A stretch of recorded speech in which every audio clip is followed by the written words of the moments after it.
I just have two quick announcements to make before we begin.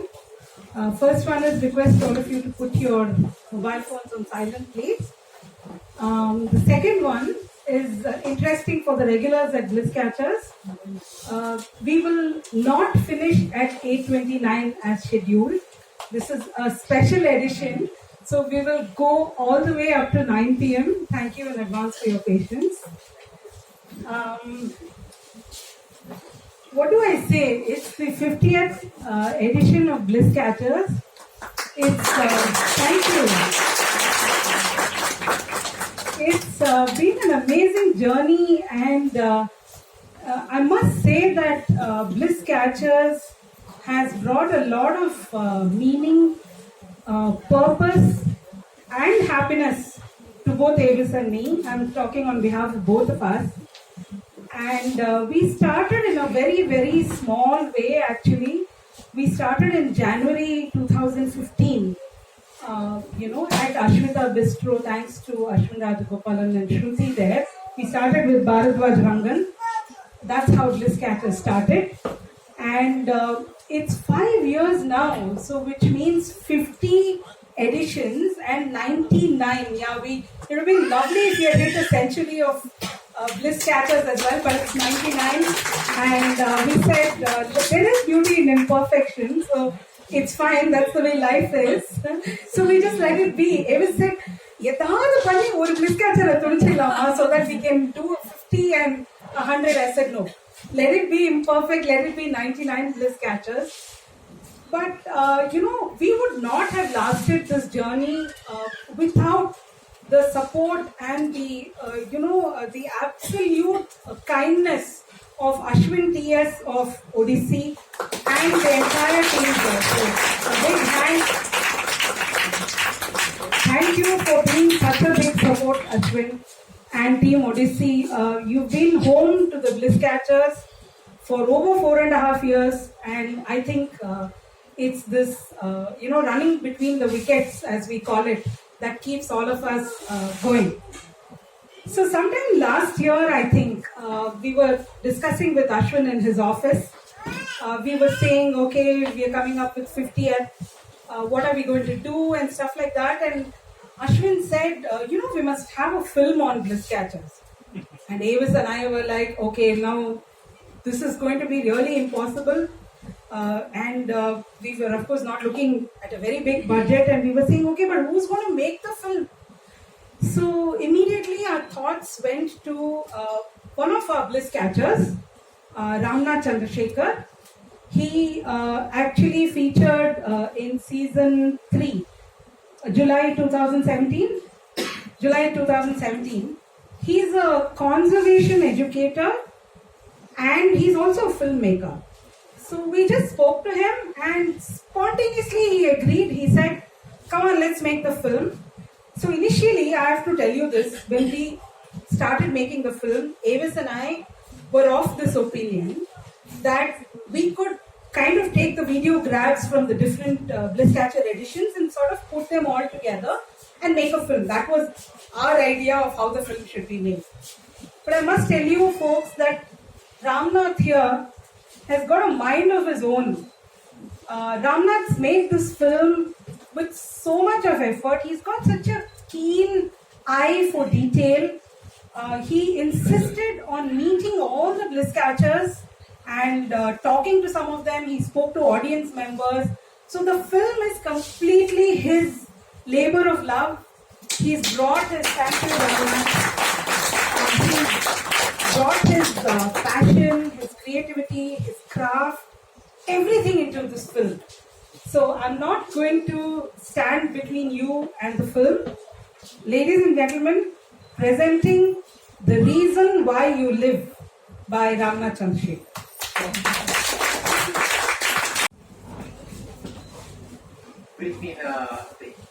Yes, of course, I knew that this is what I wanted to do, and if that is bliss, then that is bliss. At those sessions, I realized I was connecting with so many people because they would come up to me and tell me that, slowly I see myself. Habib Bendi's जिन्हें लाहौर नहीं देखा, बीवी कारंस, बाबूजी and Ranjit Kapoor जनपद किस. was the three place which made me realize at that time there's no other place on earth I want to be except on stage.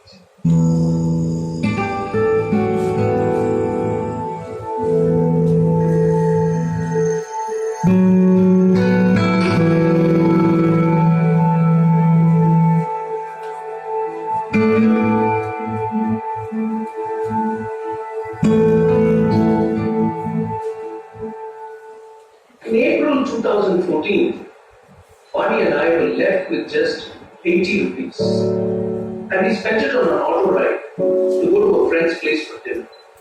You see, we've been going through a very prolonged phase of a bankruptcy for over 11 years now. And in this phase, that time in 2014 was a very dark, numbing time for us. It was a struggle because every day we were trying to be successful and success was eluding us. We were literally penniless for many months. Several friends came forward and offered advice, perspective. Somebody said, why don't you start an Amway business? Someone else said, get into real estate, there's a lot of money there. And some other people said, you have so many contacts in the corporate sector, why don't you start a placement service? But Bonnie and I, we love Joseph Campbell's philosophy of follow your bliss. We truly believe in it. Then we decided to flip the paradigm and say, why not we be useful? Campbell says, follow your bliss, and doors will open where others can see only once. I always tell my students, follow your bliss, follow your bliss, where the deep sense of being in form and going where your body and the soul want to go. When you have that feeling, then stay with it. So we stayed rooted to our bliss, which is to explore human stories and glean life lessons on happiness. That is the concept of Bliss Catchers and how it was born. It was hosted at Ashwita Bistro initially, and that's how this whole journey started. These are stories of ordinary people like you and me who are demonstrating remarkable courage in going and doing what they love doing. When they talk about their bliss, it's magical. I just love cutting mango with. So it's like what I'm doing the picking future. So I asked the students, where do you think this fits in, the spinning wheel? They said, Amarya. And then I looked at Alka, Risangika, Vachika, Amarya. And I said, wow, Devika, this can be a PhD topic. What I love most about theatre is that somewhere it connects me to my primordial self. When I saw the insects in the field and spiders in the field, the beauty and the brilliance and their adaptation was so mesmerizing. So many angles to it that it whets all of my various appetites while keeping me centered in the big question of why I do it. I do it because it gives me joy. When they laugh out from their hearts, when they are happy, seeing their friends every week, and they are looking forward to doing a new activity every week, that happiness, it's an infection, I must say. What is unique about these people is that they are deeply passionate about what they do. They are striving for world-class excellence.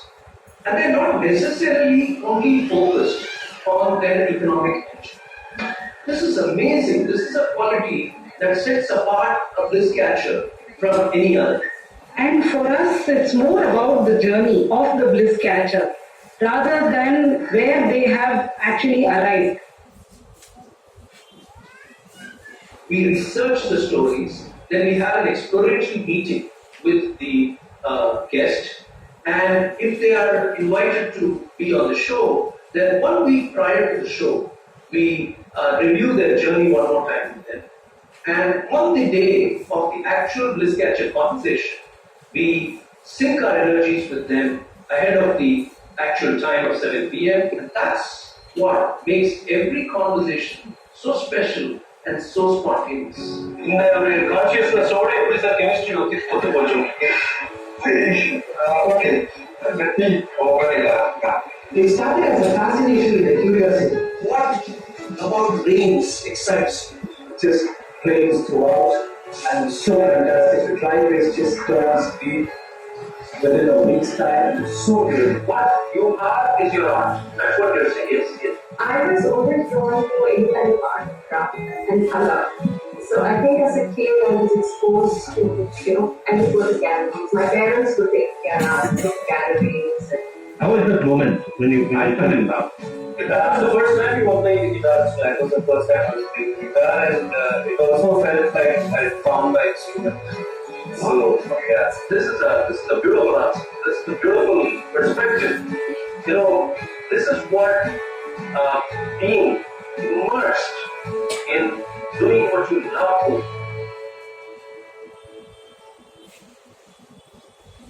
For these 99 guests that we have curated over the past 5 years, actually we have only one person to thank, and that is T.S. Ashwin of Odyssey. He has given us phenomenal support and taken personal interest in this series. What is very interesting is many Bliss Catchers keep coming back to watch the Bliss Catchers show. A community has kind of formed around Bliss Catchers themselves. They engage with each other and they collaborate with each other. But most importantly, they also say that they are here to learn from the journeys of other Bliss Catchers. And that's fascinating, that's beautiful. I used to want to listen to all these people because there was something new in each one of them that I could take back. I've always wondered how he does it. And every time I go and see another person, another walk of life, so you interview a film personality or a person connected with cinema, but it's something everybody knows. Or a baker, or a carpenter, or a Carnatic musician. These are occasions he's not very familiar with. But then he experience the communication and discuss with them. It's not only the Bliss Catchers who keep coming back. We have several members of the audience who are regulars. Now, I first attended a Bliss Catchers program, I think about 4 years ago. I am amazed. I've been 60 years, all my life in Chennai. I didn't know all these kind of people existed in Chennai. I attended more than 25 Bliss Catchers program of AVIS. I always found him to be a fantastic anchor. The amount of research that he does on any subject or any speaker whom he has interviewed is fantastic. Many of them tell Vani and me that they can't believe that this whole program is non-commercial. One thing I have always enjoyed is the freedom he gives to the people to express themselves. You can interview a number of people for a few minutes, that's okay. But what he does is 2 detailed interviews with 2 people and going from one to the other, which is a difficult thing to do. He always begins at 7 o'clock, 8:29 p.m. So the punctuality is something we appreciate as a professional and as every episode teaches you something, and age has got nothing to do with it. And they're also passionately curious about what they do.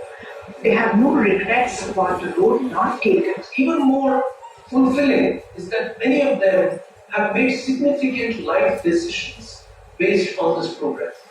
Some of them have left Chennai, they've gone away, but they keep writing back saying that the choices that they have made has inspired them to be happy, has inspired them to go on to do what they love to do. Bliss Catchers has been a very great inspiration for me to actually follow my heart. That sort of put up a seed in me, saying maybe it's time to find your passion too. They would tell me the little things what they did in their life, so that I eventually started applying to my side. And right now it's like, to be honest, really happy. I don't think that I would get that hooked on to the philosophy that Bliss Catchers stands for. That you can do what you want in life, even if it's off the beaten path, and still be successful at it. And what's more, that you will actually be happy, blissful. I like to come to Bliss Catcher session to sort of hear how is that, get those wax on my back. And I decided to take it up and take the leap of faith. But all this started with that one reluctant session, Bliss Catchers session I came and I attended. The last 5 years of curating Bliss Catchers has helped us understand that number one, bliss must not be postponed. Number two, that bliss is profitable. When you do what you love doing and you become world class at doing that, money always follows. And three, that bliss is not a hobby. It's not something that you do on the side. It is what you do because it's your entire life and it's a truly immersive experience.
The film.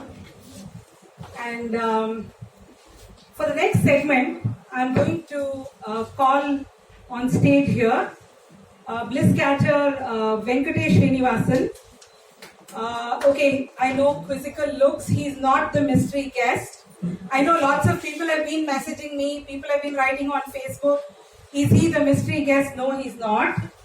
Venkatesh Srinivasan, Venki as we call him, actually featured in, I think, May 2016. He's a very dear friend. Apart from being a colleague, he used to work with us in our erstwhile firm, Image Equity, that AVIS and I used to run. Venkatesh actually runs a company called Nexus Consulting, and it's a very unique business model. They have quizzing, and also he marries his passion for sports. Basically, he has a lot of fun conducting quizzes and having discussions and gleaning life lessons from eminent sports people. Eminent, when I say really eminent people like Prakash Padukone, Anil Kumble, and that sort of sports people. So sometime last year we were chatting with Venki, and he actually suggested that we have this segment in the 50th Bliss Catcher edition. Well, I'm just going to let him anchor this portion. And ladies and gentlemen, Venki lives in Bangalore. So he's come all the way here today to anchor this part. So kudos to you. Thank you, Venki. Welcome. Over to you. Thank you. Good evening, everyone. Wonderful to be here. I grew up in Chennai, of course, and I still keep coming back here because there is home here. But my one regret of not being in Chennai more frequently is that I do not get to attend any of AVIS's sessions regularly enough, more so Bliss Catchers, which is very dear to me because I was fortunate enough and proud enough to be called as a guest to this, right? So straight on to our kind of most awaited session of the day, the mystery guest session, who's probably going to arrive from somewhere at the back of the store, right? This has become like, why did Kattappa kill Bahubali? Is Jon Snow going to be alive kind level mystery? I've been off Facebook, but I've been seeing some of the chatter on who the mystery guest for today is going to be. I think you have all been, any of you here for the first time at a Bliss Catcher session? Okay, good. There are actually a handful of people, but the majority of the 50 or so people here, I think, have been part of the Bliss Catchers community for ever since it started from 2015, and it's in a day when fame is fleeting and people keep following celebrities on Instagram and figuring out how they can get onto page 3 in newspapers and so on. I was joking with AVIS earlier today that this has become like a page 3 social event in Chennai once a month, but possibly the most meaningful gathering that one of the most meaningful gatherings that happens in the city, right? So who do you think is the mystery guest? Patty. Okay. I saw very interesting things like Krishnamachari, Srikanth and all being put out there as an option for a guest. Probably we should get a bit to Bliss Catchers at some point of time. Will be a hilarious evening for sure. But let me not take the center stage anymore for too long. Ladies and gentlemen, our mystery guest for today, and somewhat appropriately, while he may not agree to it, I will say our 100th Bliss Catcher is the original Bliss Catcher himself. Please give it up with a huge round of applause and welcome our mystery guest for today, none other than the Happiness Wala, AVIS Viswanathan. He's going to be our mystery guest, right? I thought. Yes. I think by towards the end it kind of became obvious. Yeah. You kind of built it up too long. Too long. I guessed it already. You were not on Facebook with us, so otherwise you could have won the prize. But you can still give it to someone. Yeah, if there is a response which is timed before the current, you can give it to someone, right? No introductions needed as such to our mystery guest, right? He's the reason why this whole program is up and running, and he's the reason why all of you are here, and you have been listening to him interviewing the other guests. So today I have impossible shoes to fill to try and interview him, right? But we will follow all the principles that Bliss Catcher session typically follows, which is we will keep exactly to time, which is a 20-minute session that we've kept aside to do this interaction with AVIS. And I know that AVIS doesn't really want to be on the other side of this, but last year when I met him, and possibly after the effect of a few spirited discussions that we had, I said, you keep sitting on the other side and interviewing people all the time. Don't you think, you should get onto the hot seat, so to say, at some point? And I'd like to do it, and we should do it for the 50th session. And after some thinking with a clearer head over the next few days, I think we both agreed that we can do that, right? So that's where we are today. So I will begin with asking you a lot of people obviously know the Genesis story. How many of you have read Fall Like a Rose Petal by AVIS? Okay, so about a third of the audience, a quarter of the audience possibly. Those who haven't, must read recommendation for today. So please do go and pick up a copy. It chronicles for lack of any better word, the amazing story and experience that Vani and AVIS and a lot of people associated with them have gone through over very many years. And the book itself, will need an update and is probably going to come out in a new avatar of the book will come out very soon. But while you were going through all of these experiences, this transformative experience, what was that one point which triggered you to say, let us start something like Bliss Catchers? Have you always been enamored by the Joseph Campbell philosophy? And how did that in your head translate into, hey, this is the way we should manifest it in terms of conversations with people who followed the Bliss? Thank you first of all. Thank you everyone for being here. This is a very overwhelming moment. I just take a second more to say that I'm not the 100th guest. The 100th guest is coming up on the 19th of October.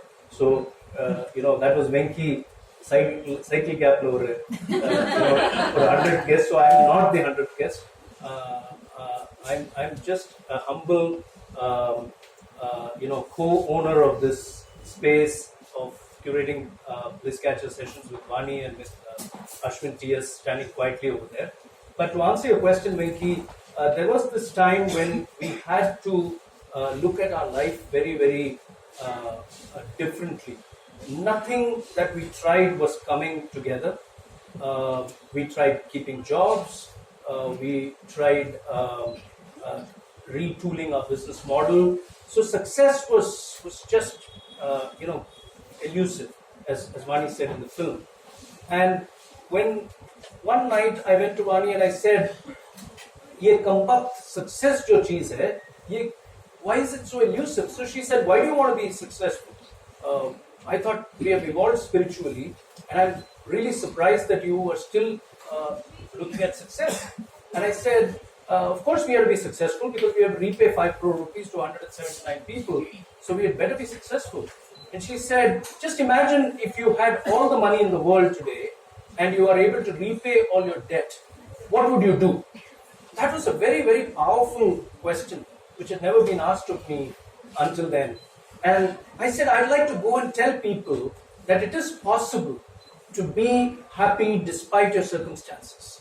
It is possible to be non-worrying, non-frustrated, and non-suffering if you train your mind. So when I told her that, she said, so basically you want to be useful. Why do you need money to be useful? Let's go be useful. And that's how Fall Like a Rose Petal happened. And when Fall Like a Rose Petal happened, it connected us to people. And I still remember we were sitting in Ashwita Bistro, and Ashwin and Shruti, the owners of the bistro, were sitting with us, and they were thinking in terms of let's have a program which is like a chat show. And we said there are many chat shows, there are many conversations, but let's make one very meaningful. And Follow Your Bliss was something very, very close to me and Vani because we stayed rooted as it was shown in the film. So we said there is this idea of following your bliss, and we did know through Sushila, through Barry himself, Barry's story. And we said he's a techie turned film critic. There's we can reach out to him, we can see if we can invite him. And that's how the journey actually started. So it was not premeditated. We didn't even think that we will have a second edition. Humne bola, yaar, chalo, let's try one. Let's see where it takes us. And see where it has brought us. Absolutely. I think, and in such moments with even if it was one session, I think the commitment and the passion to making that session work and curating a very different conversation is what lent to the DNA of Bliss Catchers, if I might say so. As it has evolved, I mean, what in your mind has kind of brought all of these people together? Like, what is that secret sauce that has binded all of these people, got them together, being part of your conversations? When you have, for example, approached somebody and said, we would like you to be a Bliss Catcher, what's that whole process been like? People initially, in the initial years, in the first few editions, there are some here that we met very early on, and people were a bit surprised with the idea. So you really think our story works? So Suresh, you were not the first person to ask that question. So do you think my story works? This was one response that we used to receive. The other one we used to receive was, why are you doing this? What do you get out of this? So is there a catch? Are we going to take away my story rights and make it into a book? People were wondering because we always told people very transparently about where Vani and I are in life and why we are doing this from a higher purpose point of view. So there was that lurking suspicion in the early stages where, are you going to ask any money for doing this? Is this a trade-off? So that was there. Right. And then the third thing that people were curious about was that is it really possible to take a story and put it into a 90-minute format? And in an age where everybody is running after YouTube content and digital content, snackable content, who would have the time and patience to watch a 90-minute live show? And so I think those were early responses. But the series has lasted this long. But to answer the first part of your question, what is the secret sauce that binds these people? I remember a conversation that we had in 2015 with Suresh Krishna, the chairman of Sundram Fastners. and we were meeting him for another series, a conversation series, which is appearing as a book of mine later on, called The Happiness Road. And Suresh Krishna said, "Neenga vera nalla pandra." So we told him about Bliss Catchers, and he said, "You know, the most important thing is these people have been around all along." In a way, Suresh Krishna himself is a Bliss Catcher because he's a student of history and literature, philosophy, and he is actually running a huge enterprise. He said, "I didn't know anything about fasteners and the manufacturing space until I got in." So he said these people exist all over the place, but they need a common space to call their own. So what you're doing is remarkable. Keep going in that direction. And so it was kind of prophetic that we got that sign and that direction from Krishna himself. And so what is the secret sauce that binds them?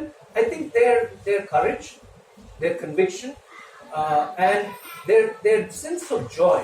And what we are doing, we are just the sutradars. We're just connecting people in the space and allowing it to evolve. So again, I'll say, look where it has brought us. Right. I overheard a very interesting strand of conversation little earlier in the evening when there were probably only 5 people or 7 people here in the hall or 10 people here in the hall. When you do these sessions, when you started doing these sessions and as it's evolved, etc., you've never really thought about எல்லாரும் வருவாளா 40 பேர் இருப்பாளா இங்க இது பார்க்கிறதுக்கு இல்லனா வந்து 2 பேரை கூப்பிட்டுருக்கோமே பேசுறதுக்கு will they find it meaningful if only 5 people are sitting in the audience and listening to their story curated by you? Has that ever been a source of even fleeting anxiety for you? Has it been a question that has arisen in my mind, in Vani's mind?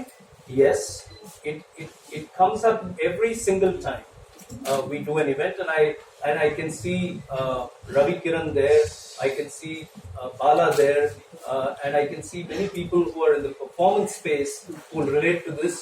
Will audiences come? Do you think we will have an audience?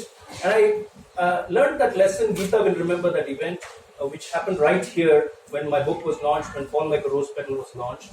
It was a rained out day in Chennai. Ashwin had the courage to flow through with the conversation with an unknown author called AVIS Viswanathan. And I called him up and I said, "Is the conversation still on?" Mirchi Deva was in conversation with me, and there were exactly 9 or 12 people in the audience that day. One was, Geeta and Manichandra were there, and Vani and I were there. Deva and her husband were there, and there were 2 people from Odissi, and there was one lady who sat where Soumya is sitting right now, and we didn't know her. She was sitting through the whole conversation that Deva and I had, and we talked about the book, its origin, and all of that. When the conversation got over, she got up from the chair and she came forward.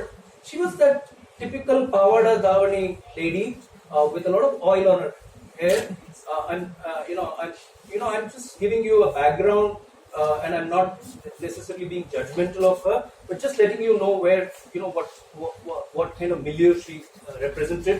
And she said, "Sir, in the book பத்தி ஒரு விளம்பரம் வந்து அடையார் டைம்ஸ்ல வந்திருந்தது. நான் இன்னைக்கு சாயங்காலம் மழை பெஞ்சிருக்குன்ட்டு பஜ்ஜி வாங்கி சாப்பிடலான்ட்டு ரோட் சைட்ல போய் பஜ்ஜி வாங்குறதுக்கு போனேன். அந்த பஜ்ஜியை பொதிஞ்சு கொடுத்த பேப்பர் வந்து இந்த அடையார் டைம்ஸ் பேப்பர். பஜ்ஜியை சாப்பிட்டுட்டு பேப்பரை தூக்கி போடும்போது I looked at the paper and it had this ad of Fall Like a Rose Petal. Conversation with the author. நேரா பஸ் பிடிச்சு இங்க வந்துட்டேன் sir.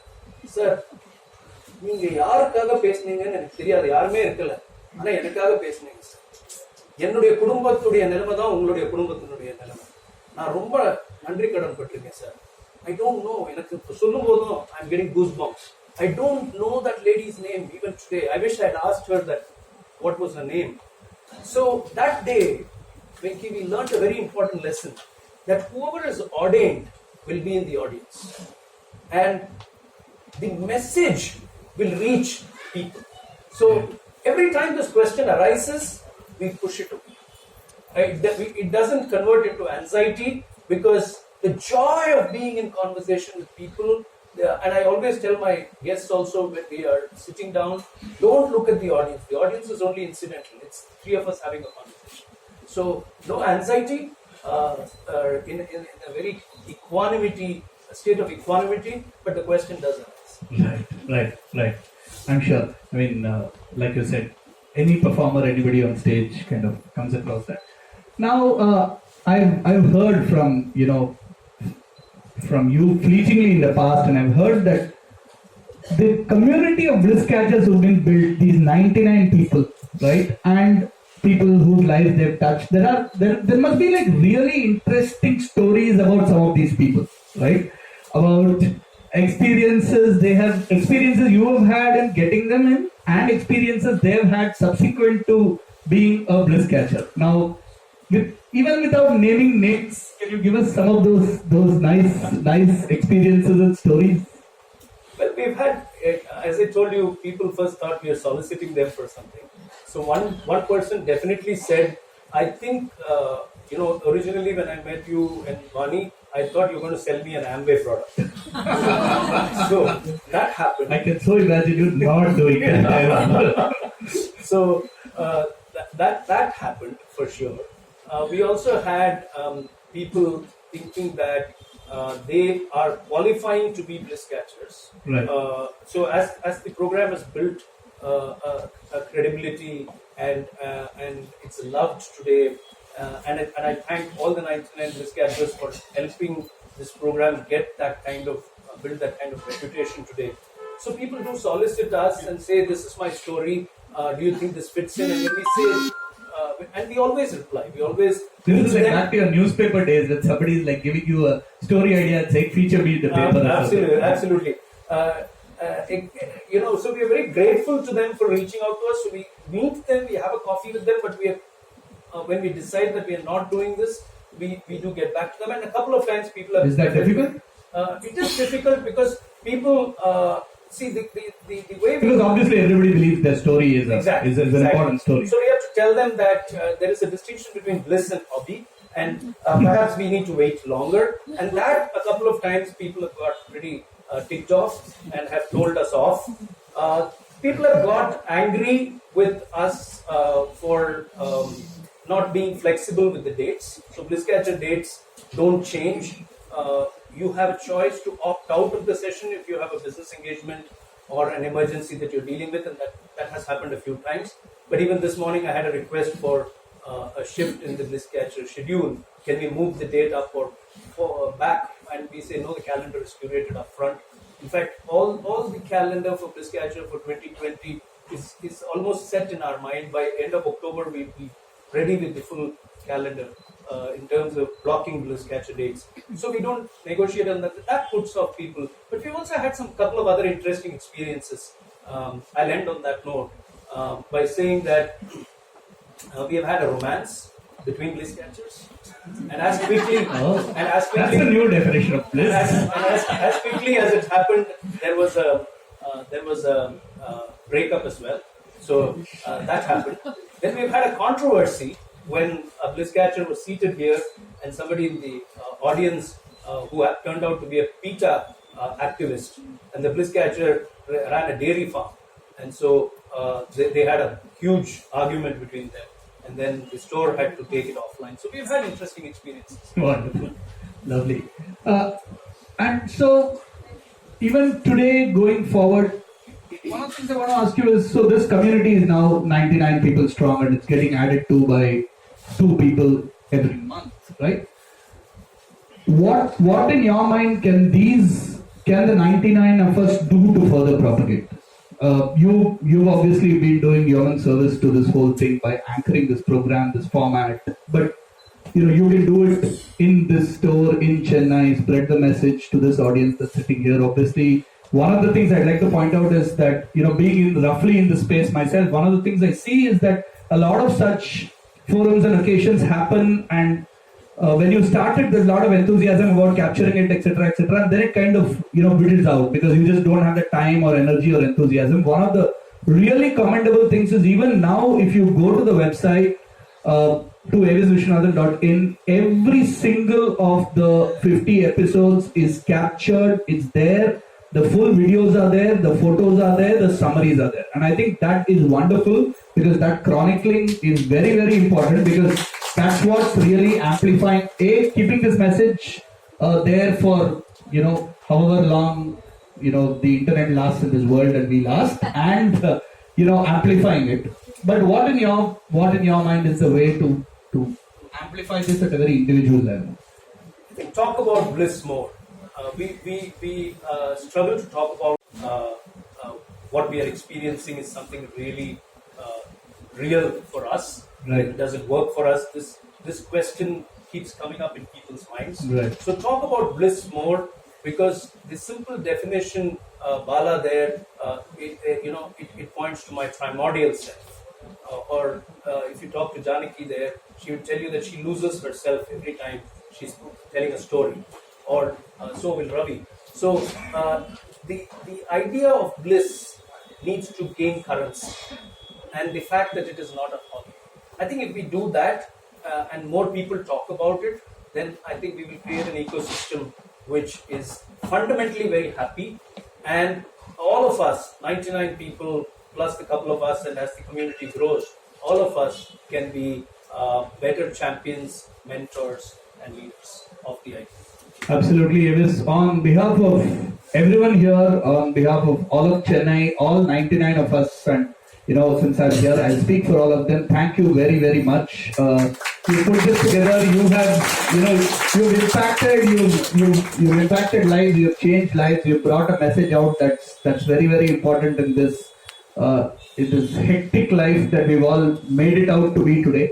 To follow our bliss and to find real meaning of life. So on behalf of all of you, let me once again thank Avis, and at the 20th minute, as promised, let me call this session to an end and then hand it back to you for an engrossing evening for the next 90 minutes with our two guests here today.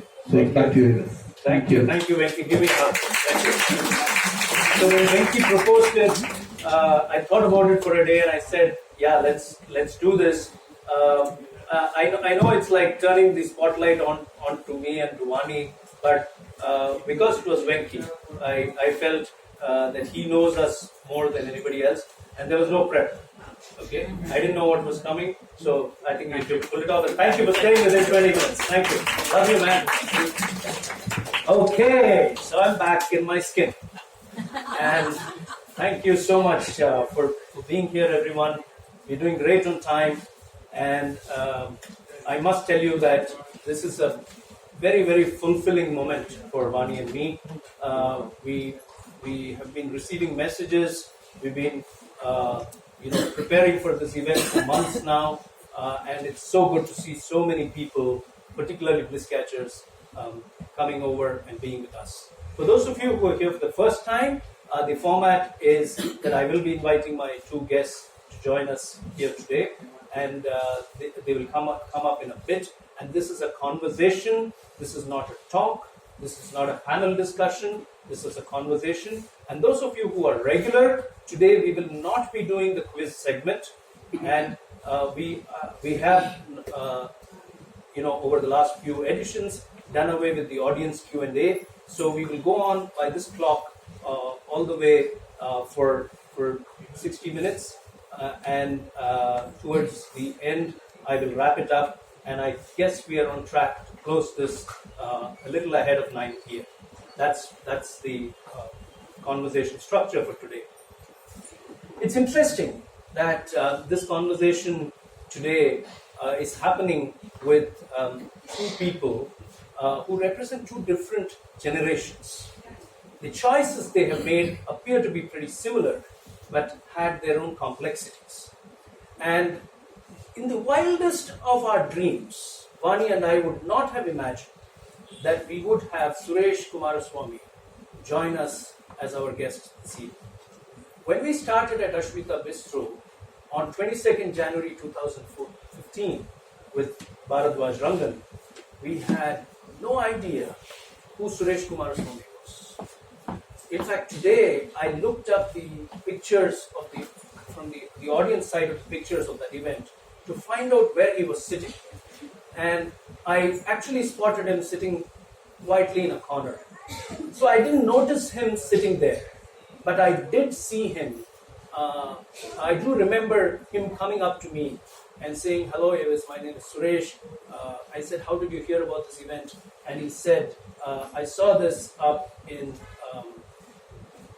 the Hindu, a little note, and I came over." So that was the first time we met Suresh. And then he connected with us the next month, 27th February 2015. And this was an edition with Evam Karthik. And he walked in 10 minutes ahead of the program and he said, "Avis and Vani, I need 1 minute with you." And those of you who know me and the way we anchor Bliss Catchers, I'm getting into my zone at that time. The last thing I want to do is have a polite conversation with somebody that I hardly know. But Suresh took us away and he said, "I quit my job." I said, "What?" "I quit my job. I'm serving my notice period. This program has inspired me to follow my bliss." I said, "What is that?" "I'm not decided yet, but I like farming. I also like Sanskrit. I'll decide. But the most important thing, Avis, is I've decided." And that struck us. But it didn't sink in. Many people will come, many people will say many things, and we'll let it go. Last year, we were preparing ourselves. So September, October is our curation month for the next year. So right now we're hitting September, so we'll start the 2020 calendar, which seems pretty much all lined up. And so we were preparing in 2018 September, October, and that's when we had all the slots taken up except the 50th edition. And we said, "We need somebody special. We need somebody special." So Vani said, "Don't be in a rush. Don't be in a rush." And I'm glad I listened to her. Every time I listen to Vani, it's always worked out. So if you see all the problems in our life, you will realize that whatever has happened when I've not listened to her. So I paused August and we moved forward for the other months. And as we did that, we got a call from Suresh one afternoon. And he said, "Avis bhai, I have completed my MA and MPhil in Sanskrit." And I said, "What?" I knew he was at Viveka. I knew that he was studying, but then he was reporting like an excited child would talk to a parent. There was that tone in his voice. I said, "What?" And he explained to us what it meant to him. And I said, "Let's meet for coffee." And so in December last year, in November, early December last year, we met him for coffee and invited him to be part of Bliss Catchers. Suresh had 10 more years to go in the corporate sector as a top senior management member in an IT company. And he walked away from all of that to follow his bliss. This is because he is in love with the language, and this is because he believes he's searching for an identity. He was searching for an identity beyond his business card.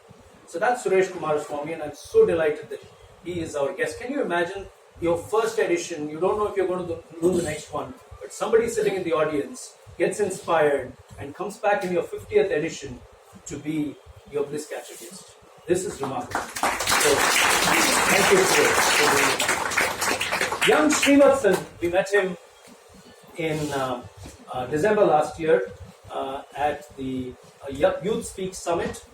And Srivatsan, when we met him, the energies from him were powerful. If you hear his story, what will strike you is the spirit of resilience, passion, and adventure. He lives that spirit. And all of this is combined with a phenomenal amount of humility and hard work. He, at the age of 23, decided to quit his job at an IT company because he was madly obsessed with photography. And he did this despite the fact that he was born with a hearing impairment. And so I request all of you today to be sensitive as we go through the conversation with Suresh, with Srivatsan. He has a hearing impairment. And the second reason is the kind of background that he comes from. An IT company job is like manna from heaven. Man, you arrived, you're settled. That kind of outlook is what people have. And at that time he decides, I don't want this job, all I want to do is photography. And he goes on in the next 5 years to set up Madras Photo Bloggers Club and Travel Tales, 2 enterprises. He's traveled to 300 destinations. He has written 30 travelogues, and he has covered more than 30 festivals across India. All of this he's done with a phenomenal amount of drive and conviction. And so I'm curious to explore his journey also today. Thank you so much, Srivatsan, for being here. Gentlemen, may I now invite both of you to join me here. Please take your seats. See you, Mike. Suresh.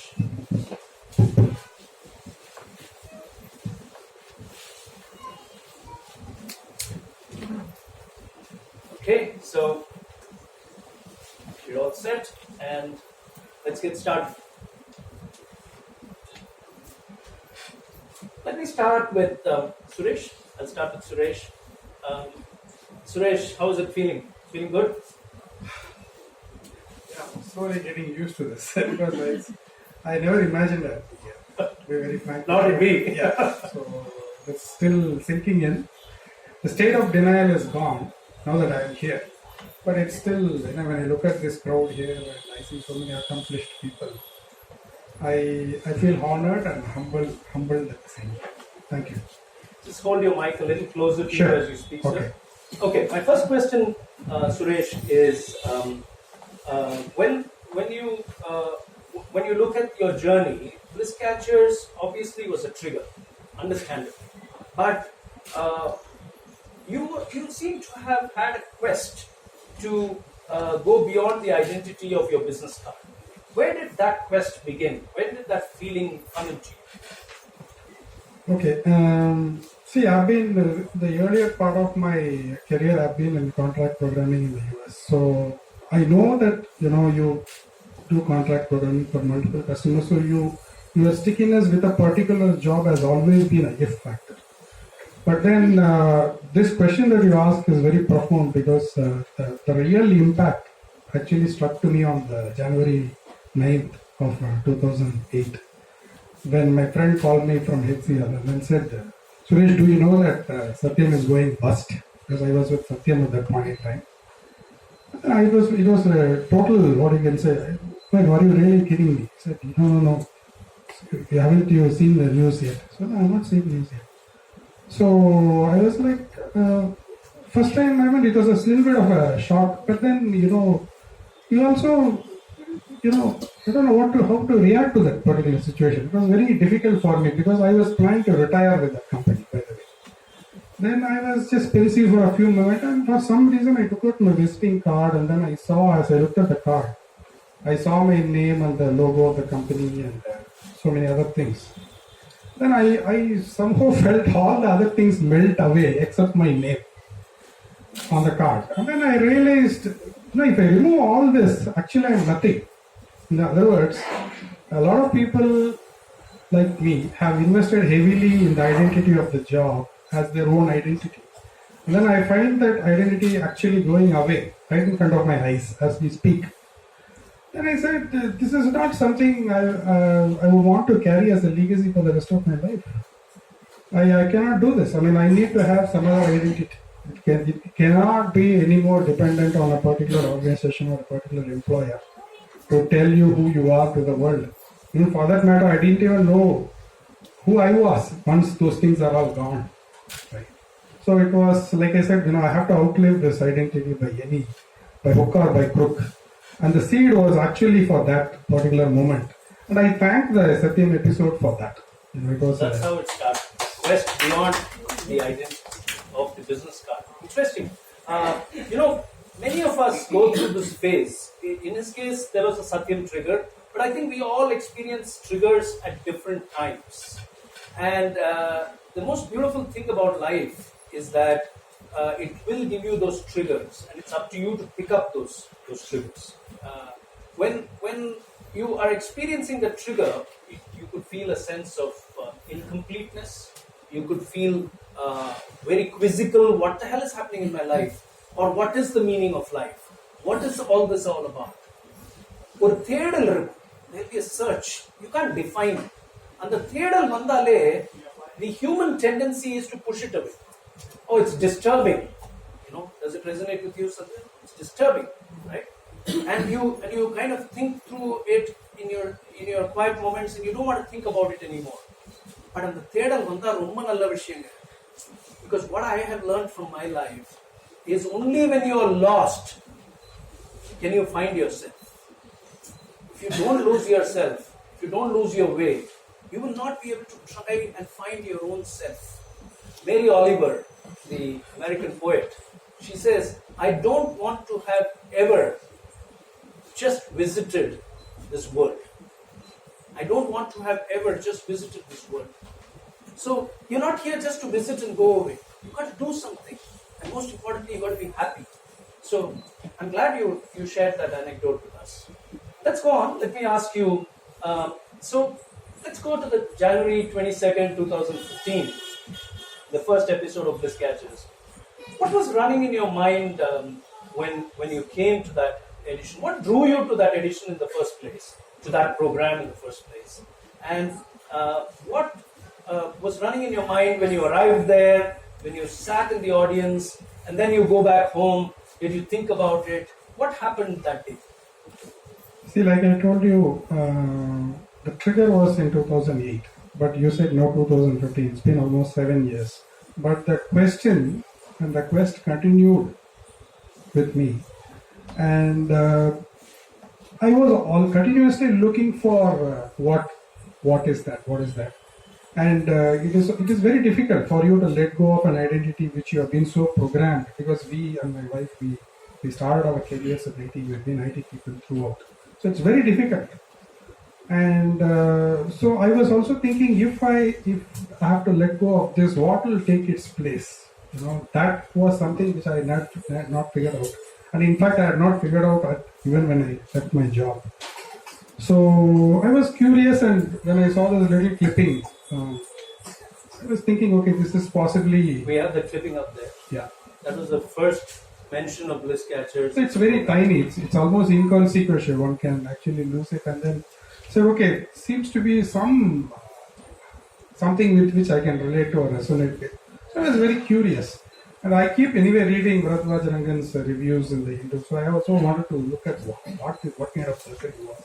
So it was a combination of both this and that. And that's all I had. And what happened there? What did you take away from that day that acted as a trigger for you? See, actually, when I saw Bharadwaj, and we obviously did not know each other, and Bharadwaj actually stood out as somebody who was from BITS Pilani, chemical engineer, who suddenly took up writing after his stint in the US and everything. And I said, okay, here is a guy who has, sort of decided to do something which he liked to do. And he seemed to be reasonably happy about it. So it's not like people have chosen something which is not for the learning, for the earning or living, or earning bread or whatever you want to call it. But they've still gone ahead and done something which is very interesting for them. And here is a guy who is actually living to tell the tale. So it is possible, the possibility of somebody who can step out of the boundaries and examine something was very, very useful for me, because I was looking for that kind of a validation. And I couldn't find any. It was almost 7 years.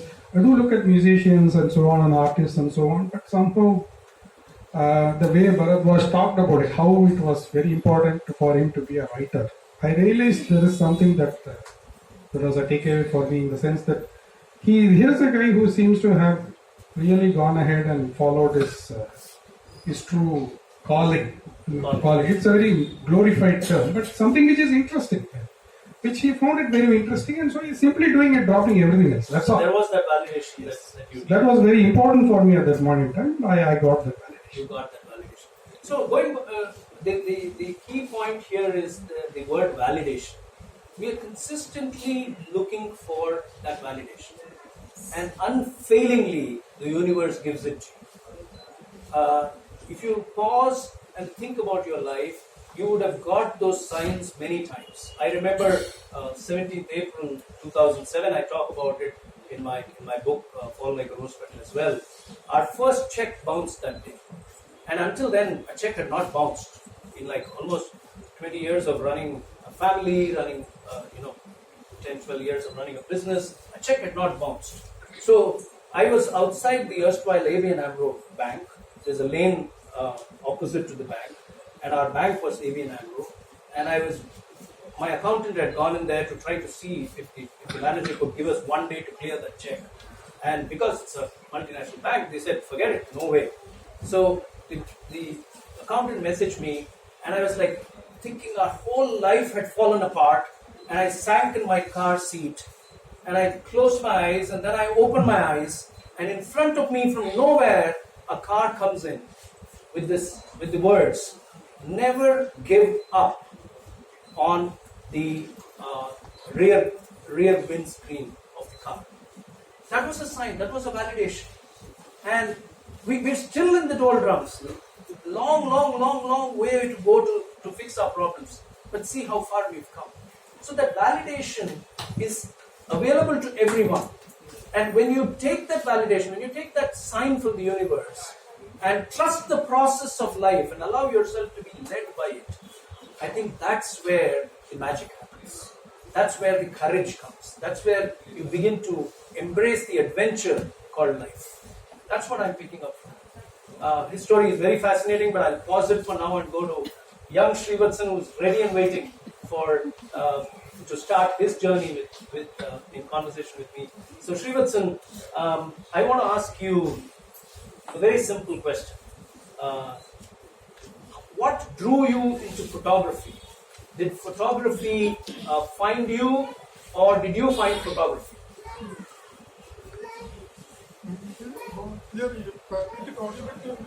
You turn on that. Yeah.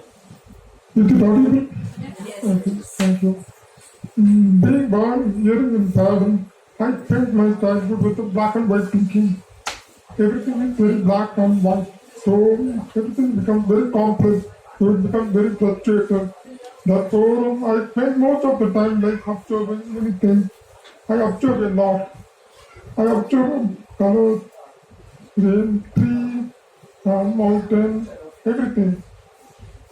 So, I have to concentrate a lot. I have to see everything visually. I have to focus. So, the thinking becomes very abstract. Therefore, I started using mobile photographs. Then when I started taking mobile randomly,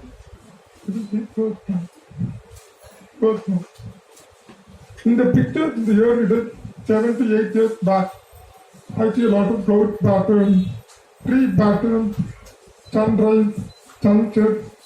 This gives me a lot of happiness to me. I find a joy there. That matters to me. I find, because I see the communication always be distracting.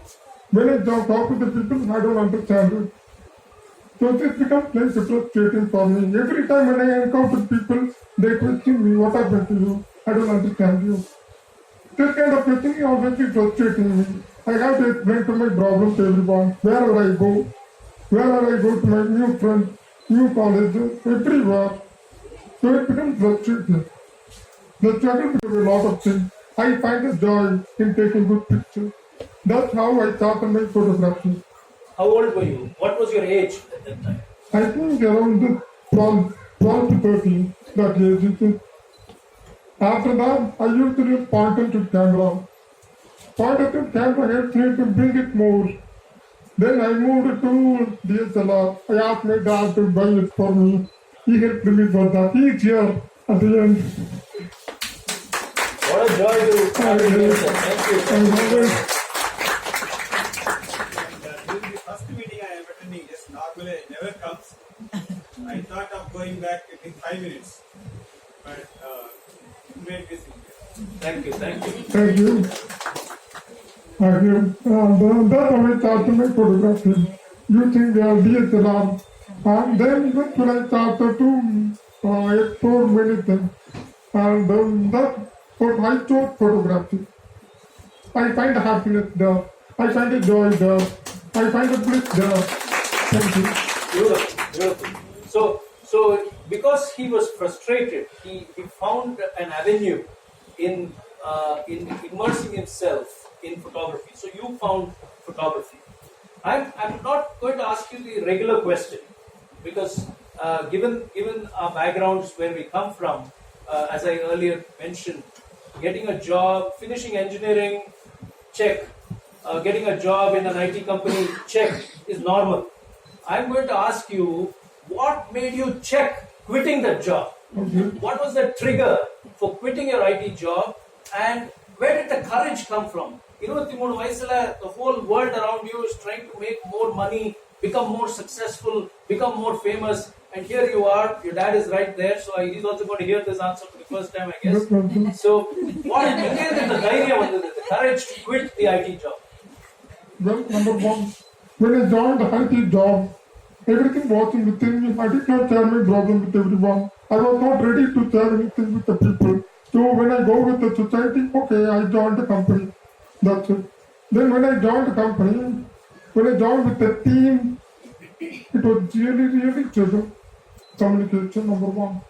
When more phone call, number one issue. I cannot do that. It becomes something now. I cannot do anything by myself, number one. So number two is when I do my job, there is always the communication with the people. I need to do by myself. I need to keep progressing with the people. That is always been difficult for me. I told myself this will be over soon. This will be getting over soon. But it was not. It was not. It does not help me for me. At the same time, I was exploring photography every weekend. Whenever I get the time, I explore photography. I find the happiness there. Whenever I go back, every weekend, I wake up by 4 o'clock in the morning. I go by bus to different locations. I take a picture for sunrise. I come back by morning 8 a.m. to home. I find the joy there. I find the happiness. This makes me more joy in my mind.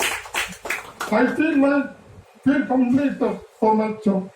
That's why I felt this path will be better. Maybe this direction I can choose is better. That's why I feel like quitting that job. At the same time, you please move to the plan. First you have to plan. Okay. Look at the struggle. After quitting the job, I felt like okay, everything was feeling the loss of job, number one. When I feel a loss of job, you feel like validating the people questioning what you want. You feel a lot of struggle. The struggle, you need to answer that. How do you answer? I find it more beautiful. I embrace it. I don't need to answer anybody. I need to prove it to myself. That's it. I don't need to prove to anybody. Society needs difference. We don't need a society. We need to prove the difference. How different from someone. We should be the light. We should be the light to the society. We should bring a lot of difference. That's how we embrace this struggle. And that's how we find the courage in that. That's how I started making progress in photography. Fantastic, fantastic. Embrace the struggle. Embrace, that's a very powerful word. That is what he's talking about. Embrace the struggle. And the other point he's talking about is the pain.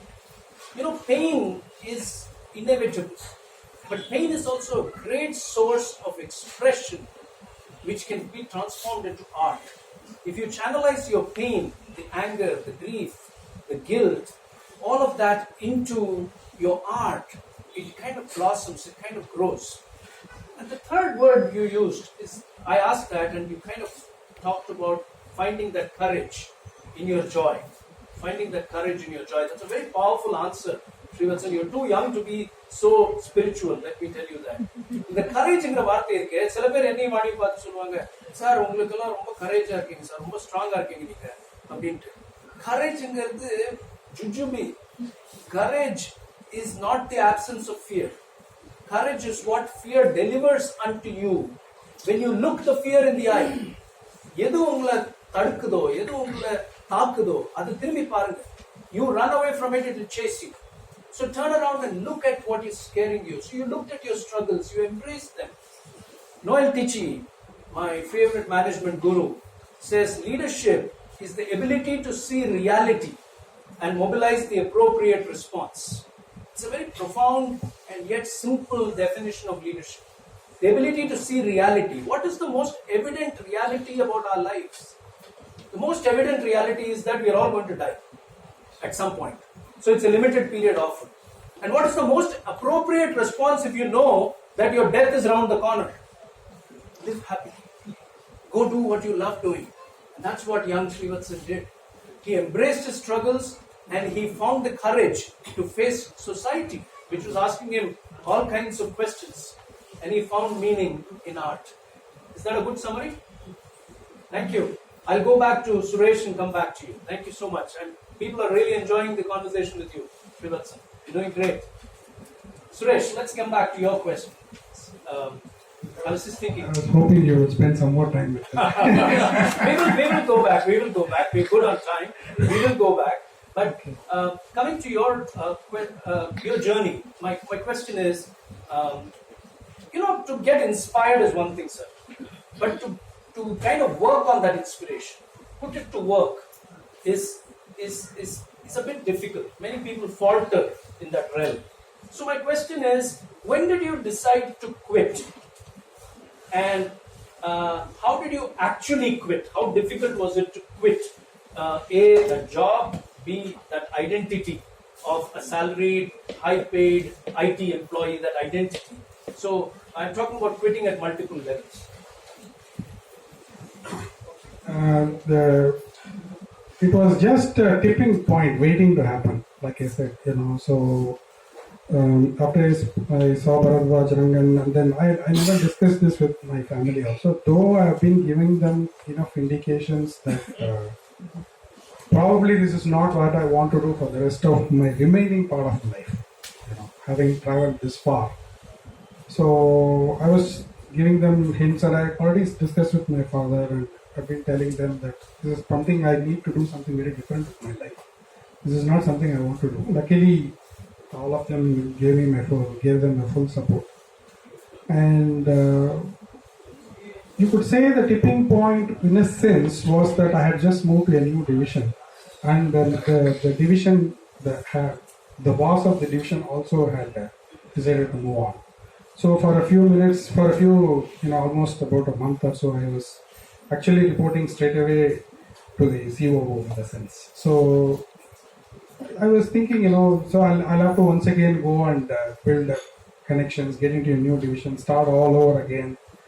It was going on in my mind, and then this program happened, and you could actually say the last consulting assignment in a way triggered this, because when I met the person, he was the CEO of the Qatar bank.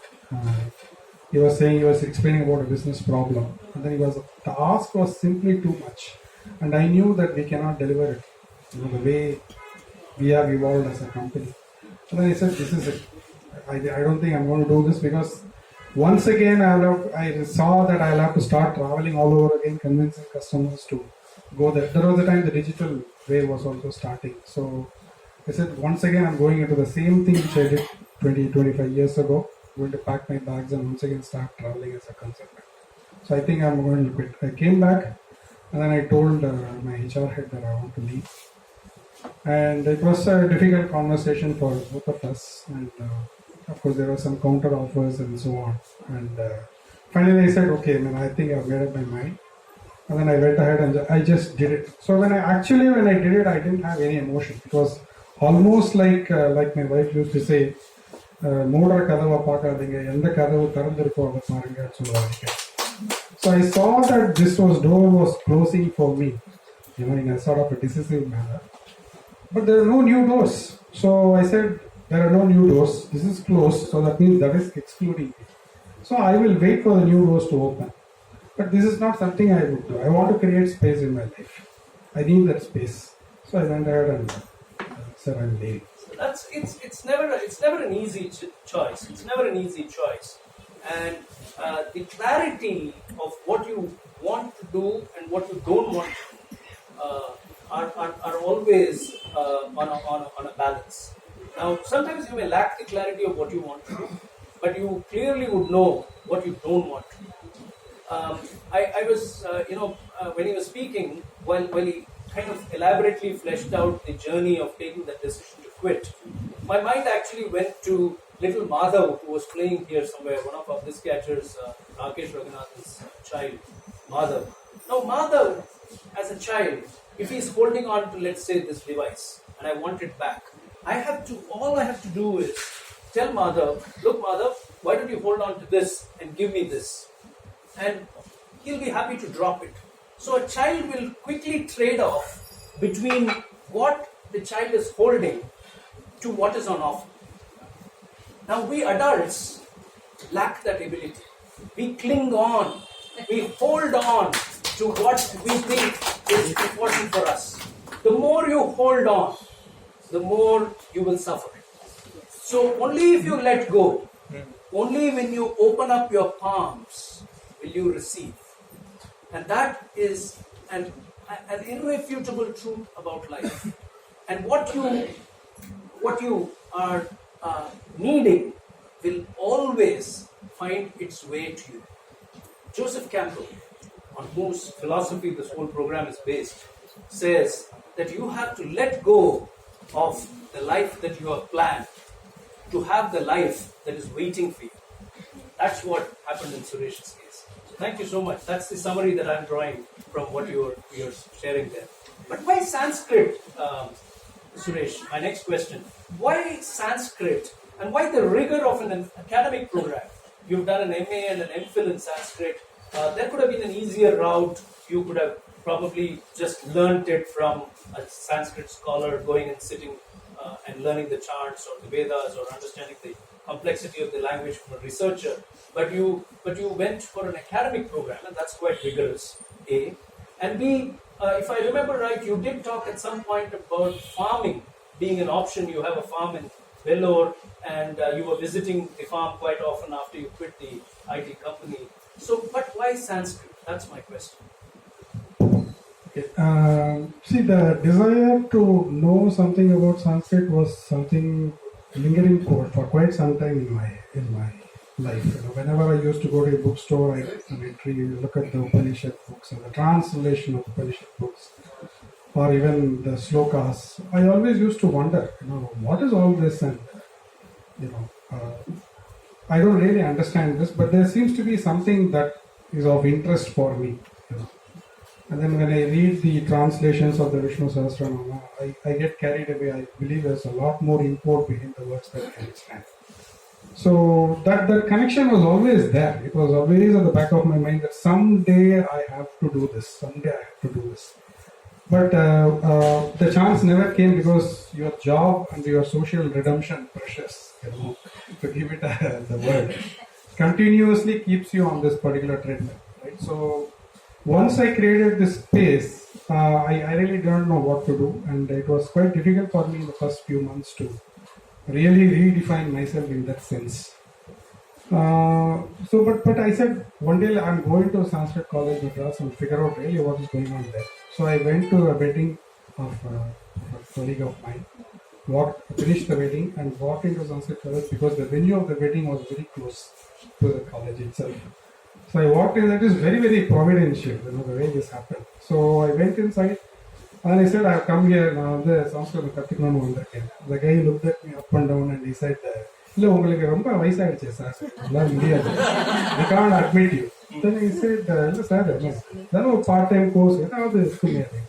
No, sir, daily we cannot help you. Saturday, Sunday, or certificate course. Certificate course, Saturday, Sunday, it's difficult because my family would require my time. So I said, that's not possible, going to be possible. Because I didn't want them to lose time with me. So I was just crestfallen. They just poured cold water into this. And I was walking around when one person came from the library and said, sir, Sanskrit Katlam Monday, sir. Sir, my all varade kashtam. So, கவலைப்படாதீங்க, நீங்க Vivekananda college போங்க, அங்க அபிராம Sundaram doctor அபிராம Sundaram HOD அவர்கிட்ட நான் அனுப்பிச்சேன்னு சொல்லுங்க. என் பேர் ரகுநாதன், இங்க போய் பாருங்க. என்ன எதுக்கு போறது சொல்றீங்கன்னா, அங்க போனா எம்ஏ அட்மிஷன்ஸ் நடந்திருக்கு சார், நீங்க போய் ட்ரை பண்ணுங்க. சார் எம்ஏல சார் நீங்க போங்க சார் அப்படின்னாரு. He literally pushed me. So I just walked with my vesti and t-shirt to the college. And something happened. As I entered the college, I felt I belonged there. It's a very, very hard feeling.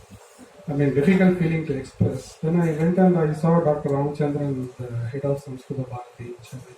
என்ன sir என்ன விஷயம் அப்படின்னாரு. Sir இந்த மாதிரி வந்திருக்கேன். அவங்க admission நடந்துருக்கு.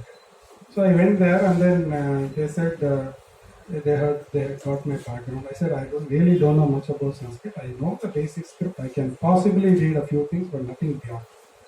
Then they said, sir, we believe you can pick up if you want. You can apply. It's up to you.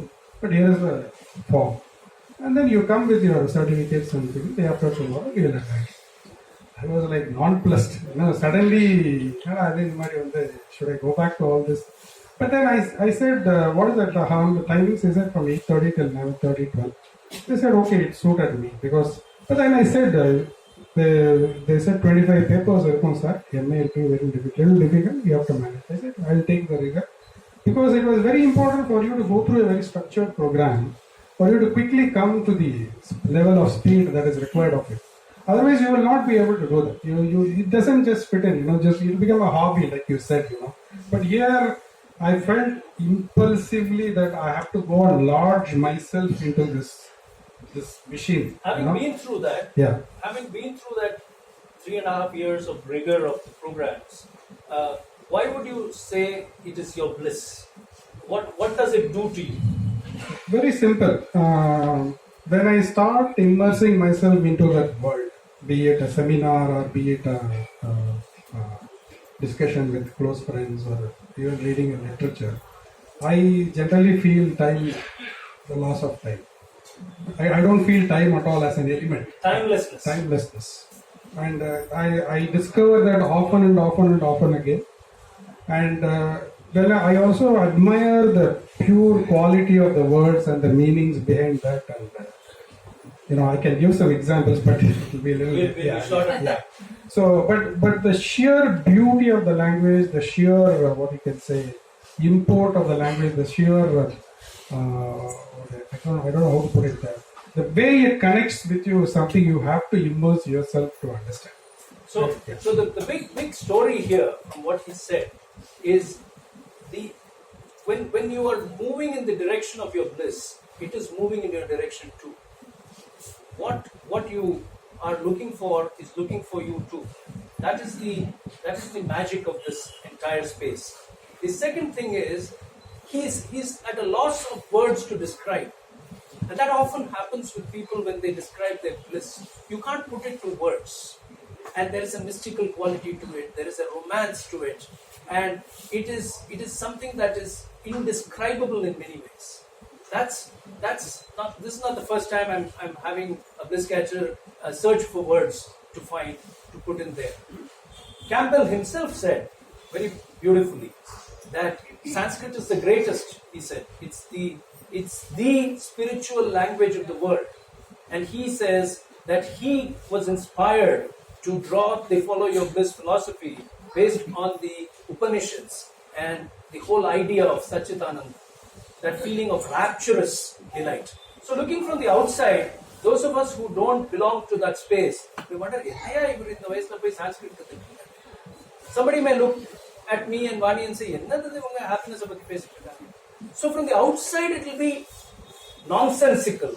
But for the one who is immersed, he used the word immersed, the one who is immersed in it, it will be like drinking the elixir of life from the fountainhead of joy. I'm getting poetic, I don't know. It will be that. Feeling, which I don't think any alcoholic beverage can put. So, thank you for sharing that. Back to Srivatsan's journey. I'll come back to you for perhaps one last question. Srivatsan, how did you actualize your bliss? So you quit the IT job. What did you decide then to do? Are you going to set up this or that? How did you decide, make that choice? And did you have a parachute to bail out? Do you have a plan B at any time? I have to depend on everyone for communication, for work, for any kind of thing. In the beginning, 5 years back. So what happened is when I communicate everywhere, I have to meet someone. So maybe for understanding. That is very difficult for me. Now I'm not. I'm different. Now I'm able to face it. I'm ready to face it. That is the difference. I'm able to question the people. I will ask the question. That is a bliss for me.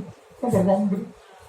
Number two bliss is when I started to live independently, I feel like independent now. I find the courage to travel alone to everywhere. Not only in Chennai, Tamil Nadu, India whole, every place where I find the crowd, like Kumbh Mela, only in Barchana, peak movement. When I go to Barchana, I see a lot of colors pouring in all directions. It is like wild things happening around me. So I need to make up my mind to face that. I see a lot of people from different backgrounds. When I see this kind of scenario, I feel more energy and I see a lot of story behind that. So I feel more completed. I find happiness there. I actualize the bliss. That is one. Number three, when I immerse in the bliss, I find little bit more thinking. I can think more. I get more time to think. When I think a lot of time, I plan something for future. Maybe like, okay, I want to achieve in future. When I plan something, I feel more grateful in that. That's how I realize the bliss. If I, for example, I have 3 brands. Number 1, travel tale. I write about my travel blog.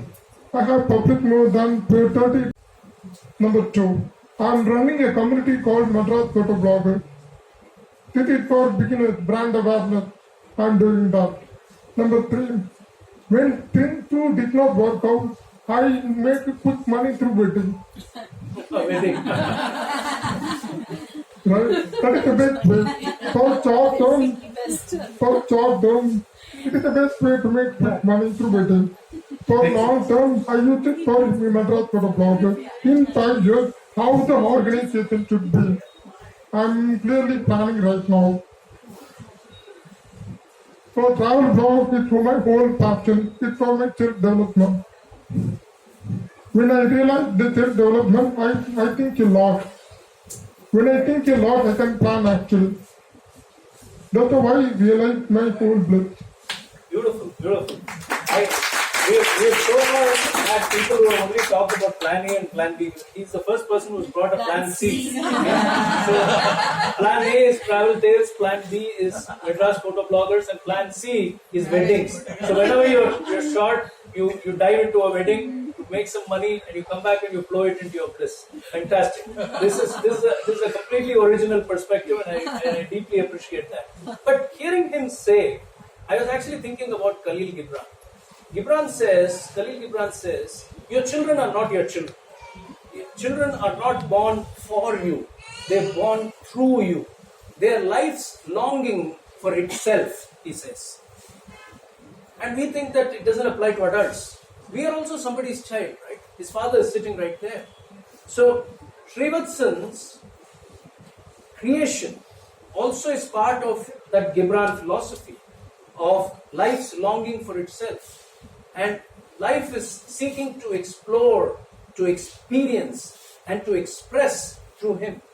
That is why he has been given the wisdom at such a young age to probably come up with plan A, plan B, and a plan C, so that if plan A and plan B are not working, then you fund it with plan C. Fantastic, amazing. So the way you described it, so simply and yet so powerfully, I've not heard this answer so far. Thank you so much. Let me ask you, somewhere you were also referring to it, and then we used that information in the invitation as well. 300 destinations across India in 5 years, 30 travelogues, 30 festivals having been covered. What drives you? What wakes you up and drives you? And you don't seem to be paying any or rather your hearing impairment is not coming in the way of anything that you're trying to do. So what drives you? What keeps you going? Okay. I imagine myself here What drives me? My question is, what drives me? The point is, see the picture. When you see the picture, flowers are pouring in all directions. Imagine that. If I'm in that place, I'm in that right place, I feel more energetic. When I find it, the kind of moment, I find happiness. That it makes me to drive more. It's more like a joy of work. When you find the joy of work, you find more energy.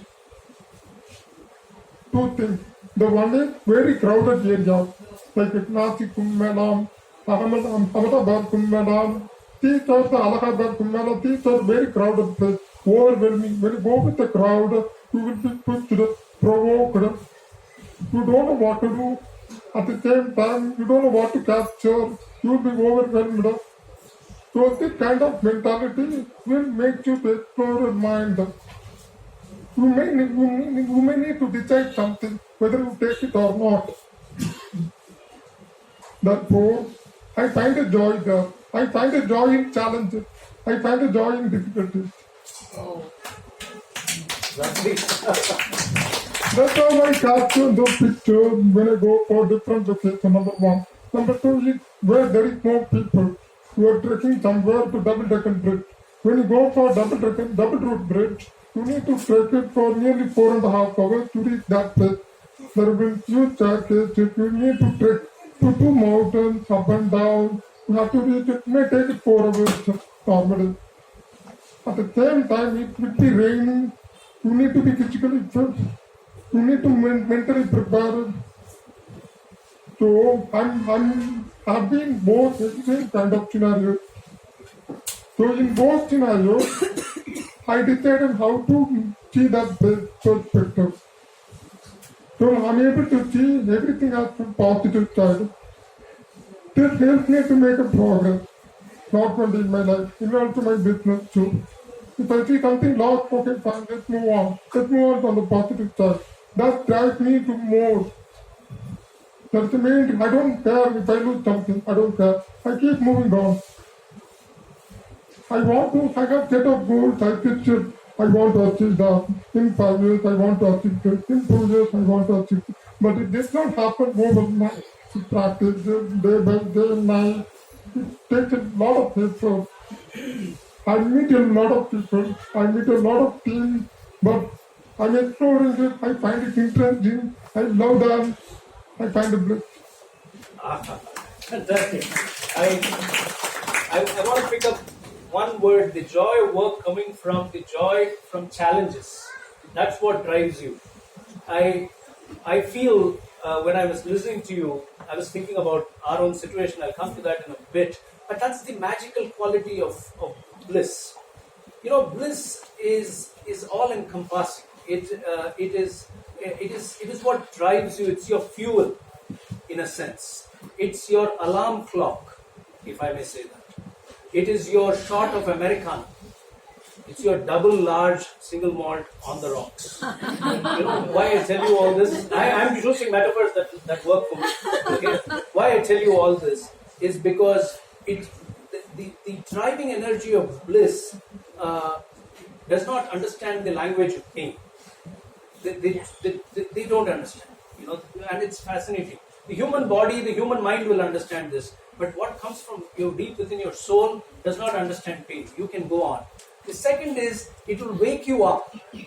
It will keep you awake, and it will keep you on a perpetual high, which no alcoholic beverage again can provide. So that is why I use those metaphors. And I could relate to what you're saying, because you're talking about your challenges from an impairment point of view, from a hearing impairment point of view. Vani and I are dealing with life for the last 11, 12 years as if we are shackled. You know, on one side is the debt, the physicality of the debt and the cruelty of debt. And on the other side is because of the inevitability of money, the material resource, which is important, though your life doesn't always have to depend only on it, but it is important. And because it's not there, we are shackled. And yet, while the pain is intense, we are not suffering. We've learned to be non-suffering because we have stopped asking why me, and we have kind of embraced his philosophy of saying, these are the challenges, and let me work with those challenges. Let me immerse myself in the moment of what I'm loving doing, and therefore we keep going on. And I'm sure such is the story of many people out there who are listening to this. So there is great beauty in putting your bliss to work. Thank you so much for sharing that perspective. Let me go back to Suresh now. Suresh, a couple of very quick questions. I'm keeping a watch on time, and I need to go back to Srivatsan as well. So one question is very important, and I must ask it for you, which is insecurity. Has insecurity ever come calling? You know, when you take a decision at 50 plus and say, I'm going to quit my job, then there are multiple layers of insecurity that are possible. One is that everyone around you, you have gone into a classroom, but everyone around you is chasing their tail, they're going at a breakneck speed.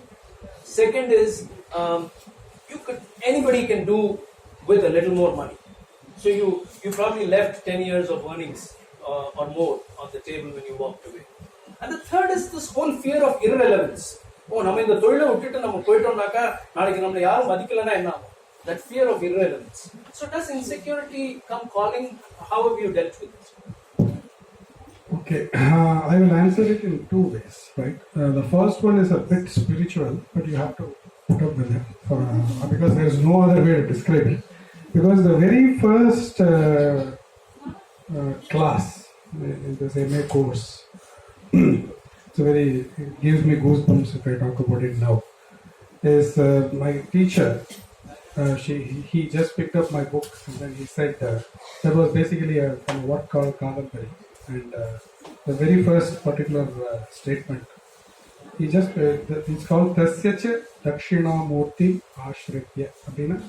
Basically, Angiranda Dakshinamurti Ashrayita, meaning taking refuge in the Dakshinamurti who was seated there. And the work started. For some reason, he grabbed my book and then he wrote Tasyacha Dakshinamurti Ashritya. I was like totally amazed. I even hold on to that particular page even today. Then I asked him on the day I spoke to you, I asked him, do you remember that you wrote in my book? Then he took the book and then he said, oh, no, I can't really remember. So I felt as though, I was ordained in a sense to be there, by Dakshinamurti himself. I don't know whether it's true or not, but I felt somehow that way. So that moment I felt things are going to be taken care of. In a very big sense, this wheel of insecurity was sort of lifted, in a sense. Of course, but the daily grind, people call you, people ask you, what are you doing? Do you find it interesting? After all, you've been in the industry for so many years. So doubts do come. It's not like doubts do not come, and materially you live, almost, 2 to 3 crores worth of money on the table spread over the next few years. So it was difficult in that sense that are you throwing it all away? Is it the right thing? Those questions do come. But somehow there is this underlying sense of peace, the underlying sense of confidence or whatever it is that you find in this space that I've chosen, and that fits me very well. That I feel somehow things will get worked out, and things will get worked out, and things have worked out. So it's not that you're not going to be taken care of. Somebody will definitely take care of the way you've been taken care of up to now. Somebody will definitely take care of it. So don't worry about it, And you actually want to have your life, I'm telling myself, which was not money centric, and you have got it. So why are you again going back to the same money-centric conversations? Beautiful. Right? So those questions do arise, and this is very important. If you have a mind, which we all have, thoughts will arise. The intelligence lies in not picking up debilitating thoughts. Not by denying them, but picking them up, holding them up, looking them up, and discarding them. Because they are irrelevant to you. The only way to deal with insecurity, we have learned, is to discard, peel away this whole layer of materialism that society has wrapped you up. So your cars, your jobs, your salaries, your apartments, the class of travel, the clothes you wear, the the kind of fame and followership that you are seeking. All of these are the materialism that society has inflicted upon you. Yet, this is where spirituality can come into play. And there, he talks about it in his way. I will add my 2 bit there. Spirituality to me is the understanding that this whole life is transient, impermanent, and it is going to end soon. None of what you own and nobody that's close to you is going with you. You're going alone. And your life too is going to end. And they're going to be taken away from you at some point in time. If you are ready to give up everything, then where is the space for spirituality? In that sense, where is the space for insecurity? If you're ready to forsake everything and you've forsaken it, where is the space for insecurity? So that is something that I'm taking away from what you're saying. That if the conversation has moved away from money centricity, why are you bringing it back into focus? Amazing, amazing. That was very important because being also a business unit leader, this P&L treadmill continuously keeps at us, and then everything is centered around money. Everything in our world is centered primarily around money, and it was a very difficult thing to come out of the orbit of those conversations. And here, after so much effort, I have come out of it. So there's no point once again going and revisiting. I like the word orbit. Sometimes it's also the cesspool. So the cesspool of materialism drags you back into it. And the other point I forgot to elaborate in what you said is that life is extremely compassionate. Money is important, and we think, na sambadichu, na save panni, na veedu katti, na kulandhai kalyanam panni, nan. This whole dadam for the I is what we have been taught. But life is so compassionate. Unakku kulandhai irukka, andha kulandhaikku padikkanuma, the way will be born. That's what we have seen in our life. Keep doing your effort, but what you need will always find its way to you. And this is magical. There's no other way. You have to experience it. I'll go for Srivatsan's last question. I'm keeping a close watch on time, so we do have time for your last question, Srivatsan. So my last question to you is, following your bliss over the last 5 years, doing all that you have loved doing, daring to do it, live the life that many young people out there listening to this conversation here, or when they watch it on video, they're going to be thinking about, hey, I wish I had a life like this. So living that life, do you feel today you are a better, happier person? Do you think you have evolved? Have things changed? Definitely. In 5 years, before 5 years, even I don't talk much in front of people. And they always were not very confident at all. I was not very confident. I was always be depending on someone for communication. Number 2. Number 3, when I feel like down, I always feel like, okay, I don't do any kind of activities. Now, I know what to talk, we talk. I'm very clear about what I want. That is the difference. And I know how to fight back when people mock me. That is just, I'm very clear. The more I face, the more idea I get. The more people I meet, the more exposure I get. The more confident I'm getting it when I meet more people. The more people I meet, I know I get more confidence. That is the more important. The thing is, I find the happiness in making progress in self-development. I want to bring the difference in society. That is very important. So I feel happy and content at the moment. You are feeling happy and content at the moment. Amazing. Yeah, this is so well said.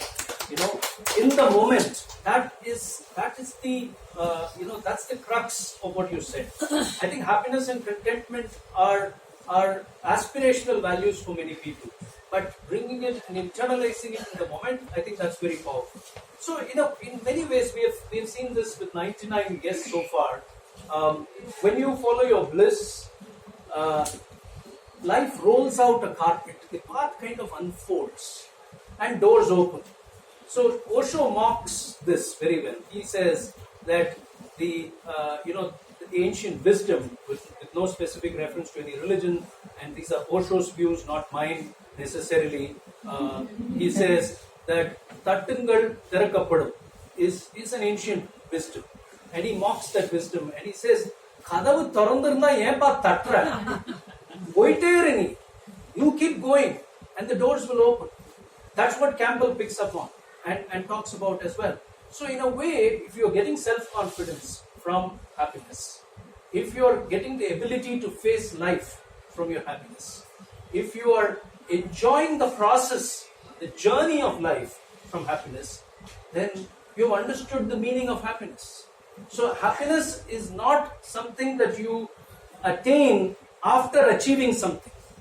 Happiness is something that you experience here in the now. And that's what your bliss has taught you.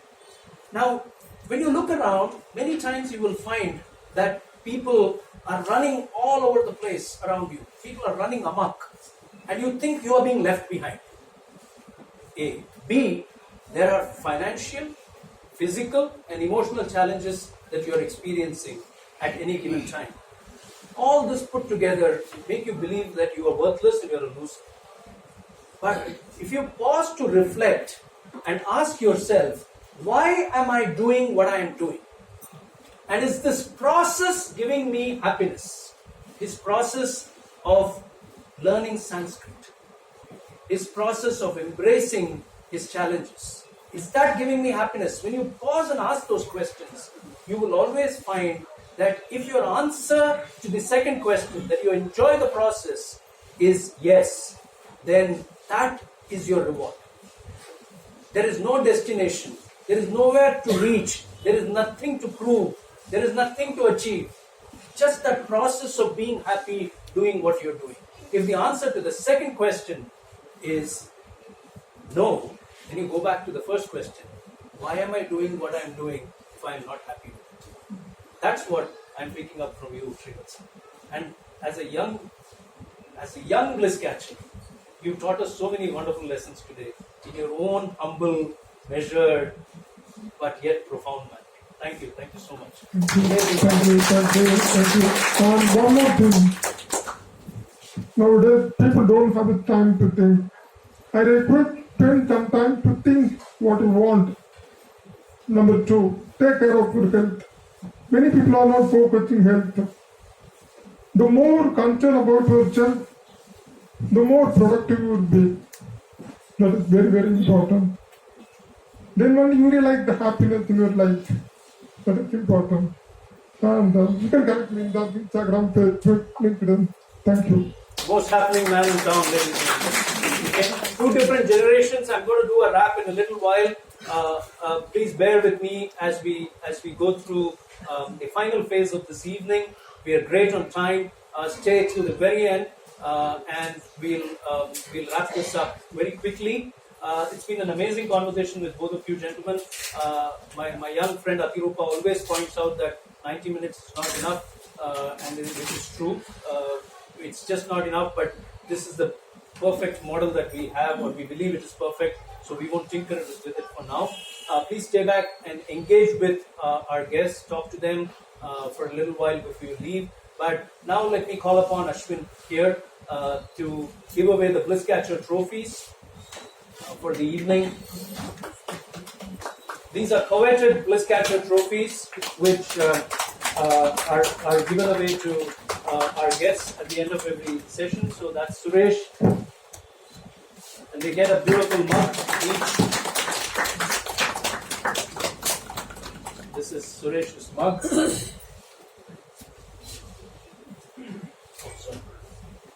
And this is Srivatsan's.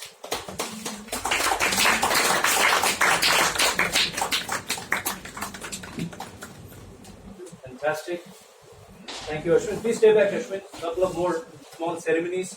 Let me invite Venki here. Venki is a Bliss Catcher. He gets a mug. But because in the 2016 edition there were no trophies, we'll give him a trophy.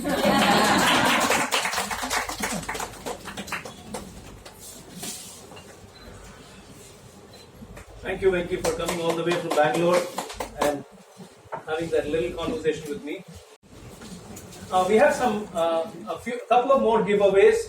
We'd like to celebrate one of our audience members who's been with us through almost all editions of Bliss Catchers, barring, if my count goes right, about 3 or 4. So 46 out of 50 or 49 out of 50? 49 out of 50. Ramesh, please come forward. This is Ramesh. He's been there from the first edition till the 50th, missing just one along the way. Without his constant support and encouragement at different times of our journey, we would not have got this far. Thank you so much, Ramesh.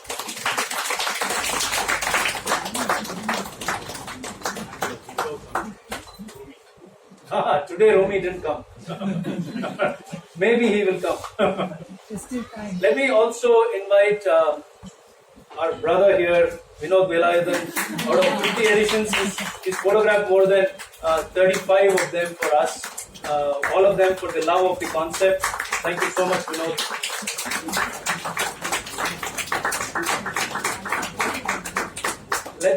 Let me invite one last giveaway for the evening, which is Ramnath Chandrasekhar for that beautiful film, The Reason Why You Live.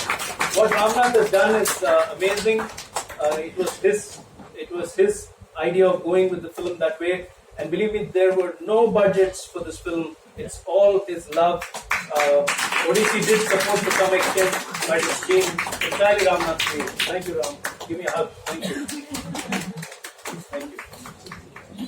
So, unfortunately, there are no winners for the mystery guest part of the evening.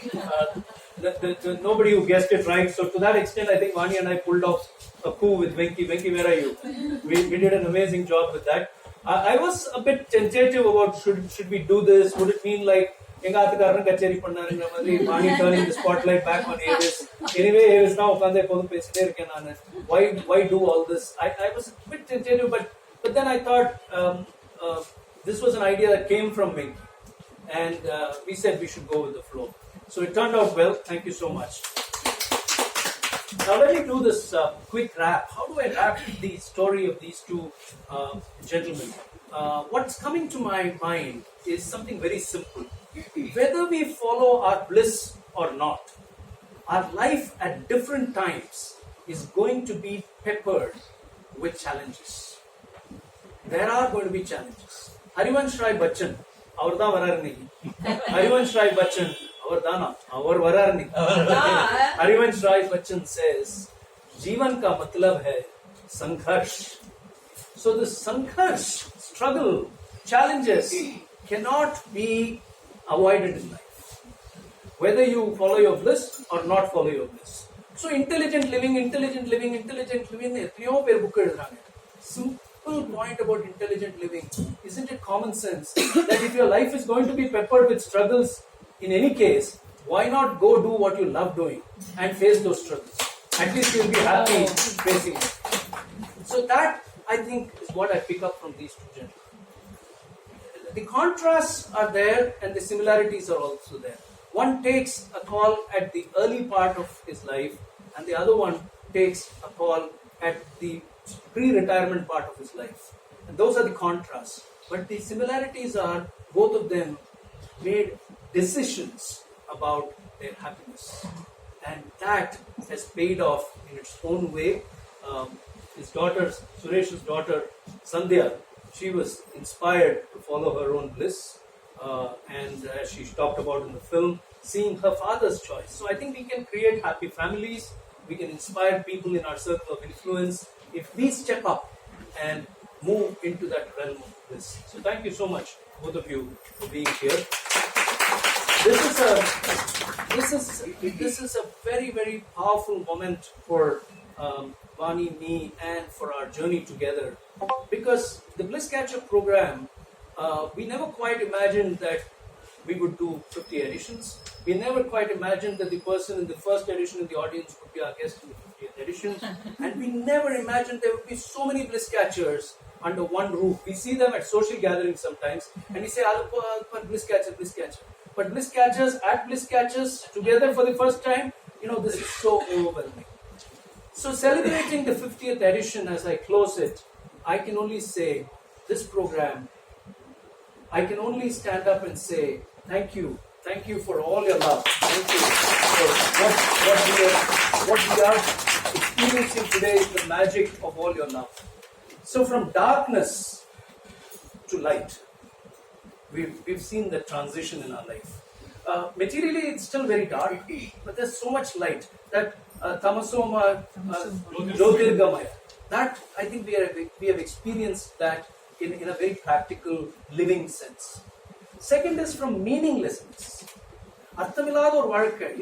When you have got so many problems, you think that life has no meaning, and it has no meaning. But you make meaning out of your life. You bring meaning to it. And I think that has happened for us. And from pennilessness to enrichment, to fulfillment, to abundance and happiness. It's been a magnificent journey, and it would not have been possible without all of you. Thank you. Thank you so much. More than to come here. Thank you everyone. Thank you. Let me make a couple of announcements about the schedule of our programs. They're changing a little bit, so just bear with me. Final announcements. The schedule of our program, this is the way to be that. Did you turn that off? Okay. The schedule of our announcements, of our programs are changing, and the announcement I'd like to make is that Bliss Catchers now becomes a bi-monthly.